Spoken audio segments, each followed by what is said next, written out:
खबरों का lunch box. नमस्कार, रेडियो मनी 9 पर आप सुन रहे हैं खबरों का लंच बॉक्स। 2047 तक कितनी होगी भारत में प्रति व्यक्ति आय, कितनी भारतीय महिलाओं के पास होगी क्रिप्टो करेंसी और पीएफ खातों में कब से शुरू होगा ब्याज जमा होना। इसके अलावा भी हैं बिजनेस और पर्सनल फाइनेंस से जुड़ी कई और बड़ी खबरें।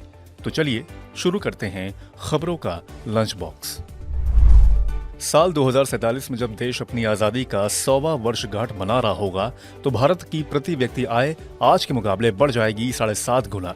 एसबीआई रिसर्च के इकोनॉमिस्ट की एक स्टडी के मुताबिक तब देश में सालाना प्रति व्यक्ति आय पहुंच जाएगी 14.9 लाख रुपए, यानी $12,400।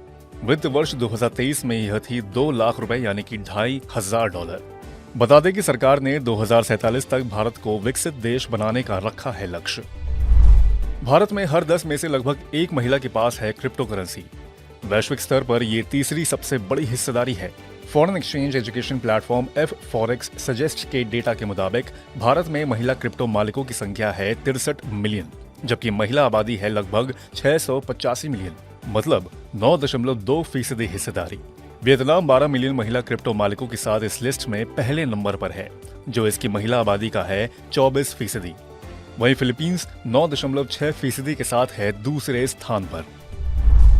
भारतीय रिजर्व बैंक कर्जदाताओं को जरूरी डिजिटल सूचना की मदद से कर्ज लेना बनाने जा रही है आसान। आरबीआई 17 अगस्त से डिजिटल लोन प्लेटफॉर्म को पायलट आधार पर करेगी शुरू।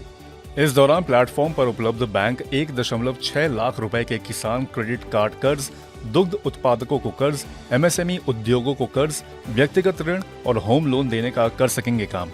इस मंच की मदद के आधार के जरिए इलेक्ट्रॉनिक केवाईसी करने, राज्य सरकारों के भूमि रिकॉर्ड, पैन की वैधता, आधार ई हस्ताक्षर और प्रॉपर्टी की तलाश के आंकड़ों को जोड़ने का किया जा सकेगा काम। आरबीआई ने कहा कि पायलट परीक्षण के दौरान हासिल अनुभवों के आधार पर अधिक उत्पादों, सूचना प्रदाताओं और कर्जदाताओं को जोड़ा जाएगा। इसके साथ जल्द ही ईपीएफओ सदस्यों के पीएफ खाते में जमा होगा ब्याज का पैसा। इसे लेकर प्रक्रिया हो गई है शुरू।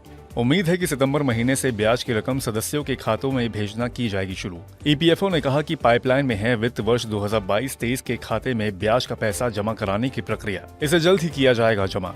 ईपीएफओ ने सदस्यों को आश्वस्त करते हुए कहा कि उन्हें किसी भी तरह से नहीं होगी ब्याज की हानि। भारतीय एयरटेल ने एक नया पैक किया लॉन्च। 99 रुपए के इस पैक में ग्राहकों को की जा रही है अनलिमिटेड डेटा की पेशकश। एक दिन की वैलिडिटी वाले इस प्लान में सब्सक्राइबर्स को मिलेगी हाई स्पीड 30 GB डेटा।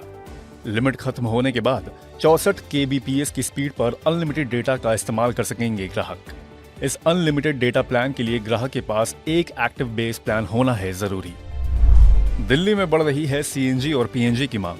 तेल मंत्रालय के आंकड़ों से पता चलता है कि सिटी गैस वितरकों ने 6 महीने से मार्च 2023 तक 19.4 million metric standard cubic metre प्रतिदिन सीएनजी बेची, जो अक्टूबर 2020 से मार्च 2021 की अवधि में है 51%। इसी अवधि में घर पर खाना पकाने के लिए इस्तेमाल होने वाली पाइप्ड नेचुरल गैस पीएनजी की बिक्री 11% बढ़कर हो गई 2.9 million metric standard cubic metre.